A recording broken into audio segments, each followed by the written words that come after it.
اعوذ باللہ من الشیطان الرجیم بسم اللہ الرحمن الرحیم وَإِذْ أَخَذْنَا مِيثَاقَكُمْ وَرَفَعْنَا فَوْقَكُمُ الطُّورَ، یاد کرو وہ وقت جب ہم نے تم سے پکا عہد لیا۔ بنی اسرائیل مدینہ میں بھی آباد تھے اور مدینہ کے آس پاس بھی۔ جب قرآن اتر رہا تھا تو اس میں صرف اہل ایمان کے لیے ہی نہیں، اہل کتاب کے لیے بھی یاد دہانی تھی۔ اور جتنی بار ان کا ذکر آتا ہے وہاں پر آپ دیکھتے ہیں کہ اذ کا لفظ آتا ہے، یاد کرو وہ وقت۔ تو کس کو یاد دہانی کرائی جا رہی ہے؟ اس وقت کے بنی اسرائیل کو اور اس کے بعد کے لوگوں کو بھی، کہ اپنی تاریخ کو دیکھو، اس وقت کو یاد کرو۔ کیوں؟ تاکہ وہ بات جو ان کے آباء و اجداد سے کہی گئی تھی اسے یہ بھی یاد کریں، جس پر انہیں عمل کرنے کے لیے کہا گیا اس پر یہ بھی عمل کریں۔ وَإِذْ أَخَذْنَا مِيثَاقَكُمْ، جب لیا ہم نے تم سے پکا وعدہ۔ کس بات کا وعدہ؟ تورات پر عمل کرنے کا وعدہ۔ کب لیا گیا؟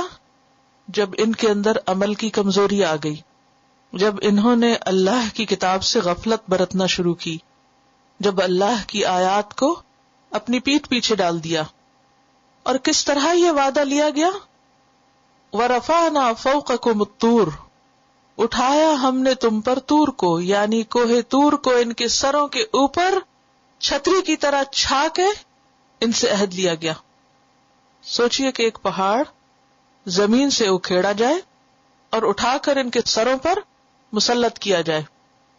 سورۃ الاعراف 171 میں آتا ہے وَإِذْ نَتَقْنَا الْجَبَلَ فَوْقَهُمْ كَأَنَّهُ ظُلَّةٌ، اور جب ہم نے ان کے اوپر پہاڑ اٹھا کر چھتری کی طرح چھا دیا، ظلہ یعنی پورا سائبان جیسے ہوتا نا، جیسے آپ سمجھے کہ چھت کی طرح لیکن بغیر دیواروں کے۔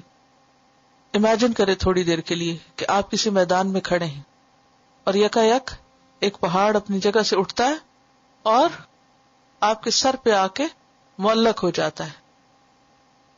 اس وقت کہا گیا خذوا ما آتیناکم بقوۃ، پکڑ لو، لے لو جو بھی ہم نے تم کو دیا ہے، تورات میں سے جو بھی تمہارے پاس ہے اسے قوت یعنی مضبوطی سے پکڑو۔ مضبوطی سے پکڑنے سے مراد صرف ہاتھوں کے ساتھ مضبوط زور سے پکڑنا نہیں کہ پوری طاقت لگا کے کسی چیز کو پکڑ لیا جائے۔ کتاب حصی طور پر بھی احتیاط کے ساتھ مضبوطی کے ساتھ پکڑی جاتی ہے اور اس کے ساتھ ساتھ مانوی طور پر بھی، عملی طور پر بھی، اور یہاں اسی کی طرف اشارہ ہے۔ یعنی اس کے اندر جو احکامات ہے، جو کچھ اس میں کہا گیا ہے اس کو پوری طرح لے لو، اس کے احکام کے معاملے میں غفلت نہ برتو، سستی نہ برتو، اس کو چھوڑ نہ دو، اس کو بھلا نہ دو، ایک طرف نہ رکھ دو، طاقوں میں نہ سجا دو۔ جیسے ماہر القادری کی ایک نظم آپ سب نے سن رکھی ہوگی جس میں وہ قرآن کا شکوہ لکھتے ہیں، طاقوں میں سجایا جاتا ہوں، یعنی میری قدر و قیمت اور عظمت کیا رہ گئی کہ بس مجھے اونچی جگہوں پر سجا کے رکھ دیا گیا۔ اور اب حقیقت یہی ہے کہ ہم نے بھی اپنی کتاب کے ساتھ کیا کیا ہے، خوبصورت کیلی گرافی کے ساتھ اس کو ڈیکوریشن پیس بنا لیا گیا، یا یہ کہ اس کو بہت عزت، ادب، تقدس، احترام کے ساتھ بہت سنبھال کے رکھ دیا گیا اور کھولنے کی نوبت کم ہی آتی ہے۔ تو یہاں کیا کہا جا رہا ہے؟ پکڑو اس کو قوت کے ساتھ، اور صرف پکڑ ہی نہ لو بلکہ وَاذْكُرُوا مَا فِيهِ، یاد رکھو اس کو جو بھی اس میں ہے۔ کسی بھی چیز کو یاد رکھنے کا طریقہ کیا ہے؟ شابش، بار بار پڑھنا، بار بار دہرانا، دیکھتے رہنا۔ یعنی اس کتاب کو زبان سے بھی اور عمل کے ساتھ دہراتے رہو، یعنی تمہاری زندگی اس کتاب کے ساتھ گزرنی چاہیے۔ کیوں ضروری ہے یہ؟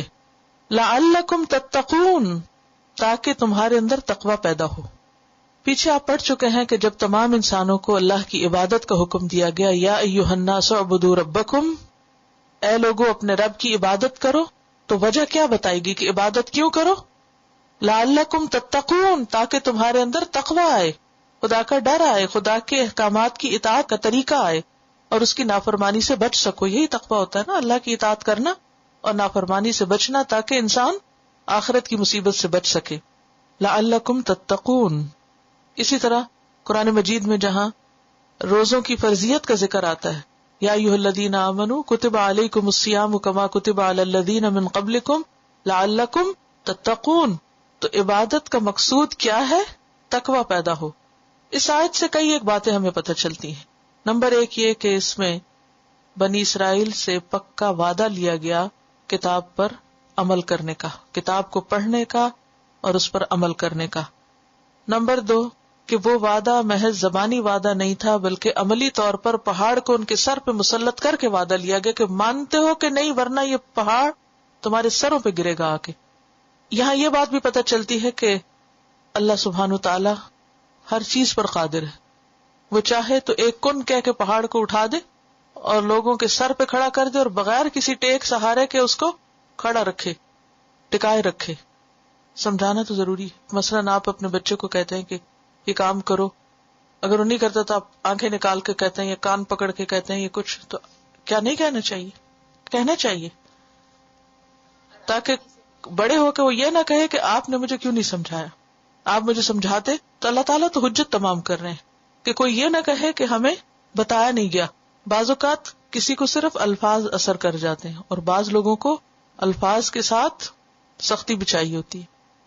یہ جو لوگ کہتے ہیں نا کہ لا اکراہ فی الدین، دین میں کوئی جبر نہیں، ٹھیک ہے، جب تک آپ مسلمان نہیں تو آپ پہ جبر نہیں. جب آپ مسلمان ہو گئے تو پھر کیا ہے؟ جبر ہے. ماں باپ کا کیا فرض ہے کہ اگر بچے نماز نہ پڑھیں تو کیا کریں؟ چھوڑ دیں. کیا حکم ہے؟ 10 سال کا بچہ ہو جائے تو پھر مار کے بھی پڑھاؤ.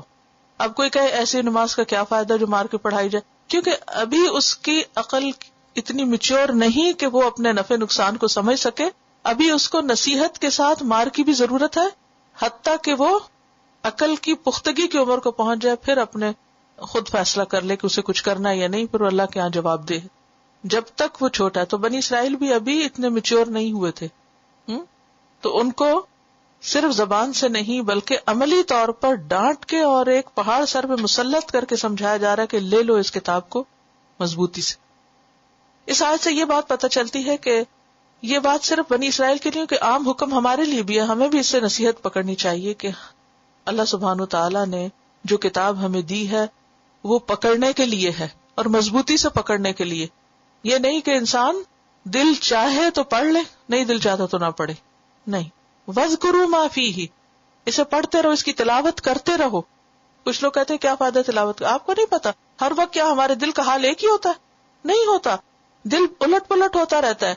وہی آیتیں آپ ایک دفعہ پڑھتے ہیں آپ کو سمجھ ہی نہیں آتی، دوسری دفعہ وہی پڑھتے ہیں تو آپ رونے لگ جاتے ہیں، تیسری دفعہ پڑھتے ہیں پھر آپ اوپر سے گزر جاتے ہیں، چوتھی دفعہ کچھ اور حال ہوتا ہے. تو جس طرح روز انسان کو غذا کی ضرورت ہوتی ہے، آکسیجن کی ضرورت ہوتی ہے، اسی طرح کتاب کی اور ذکر جو ہوتا ہے نا تکرار کے لیے بھی، تو بار بار کرو، بار بار کرو. وَاذْكُرُوا مَا فِيهِ، پڑھو بھی اور اس کو سمجھو بھی اور اس پر عمل بھی کرتے رہو. لعلکم تتقون، تو اس سے یہ بات بھی پتہ چلتی ہے کہ تقوی پیدا کرنے کے لیے کتاب کو پکڑ کے رکھنا، اس کو بار بار پڑھنا اور اس پر عمل کرنا ضروری ہے. اور یہ بات بھی اس سے سمجھ میں آتی ہے کہ ایک نیکی دوسری نیکی کے ساتھ تعاون کرتی ہے، ملتی ہے. یعنی کتاب کا پڑھنا تقوی کے لیے، تقوی سے کتاب کی سمجھ، وہ پورا ایک سائیکل بن جاتا ہے. یعنی آپ میں تقوی ہے تو آپ کو ہدایت ملے گی، ہدایت آ گئی تو تقوی میں اضافہ ہوگا، پھر تقوی اور وہ مضبوطی آتی چلی جائے گی. اگر آپ نے سرکل کہیں سے بھی توڑ دیا تو پھر نہ تقوی رہے گا اور نہ ہی کتاب سے تعلق رہے گا. کیا سمجھ میں آیا؟ ایک بات اگر یاد رکھے تو کافی ہے اس پوری آیت میں سے، تقوی کے لیے کتاب سے تعلق ضروری ہے. خذوا ما آتیناکم بقوۃ واذکروا ما فیہ لعلکم تتقون. تو کتاب میں تدبر، غور و فکر، اس کا پڑھنا، اس کا پڑھانا، اس کا علم حاصل کرنا، اس کا سیکھنا، یہ سب کیا ہے؟ تقوی کے حصول کا ذریعہ ہے. ثم تولیتم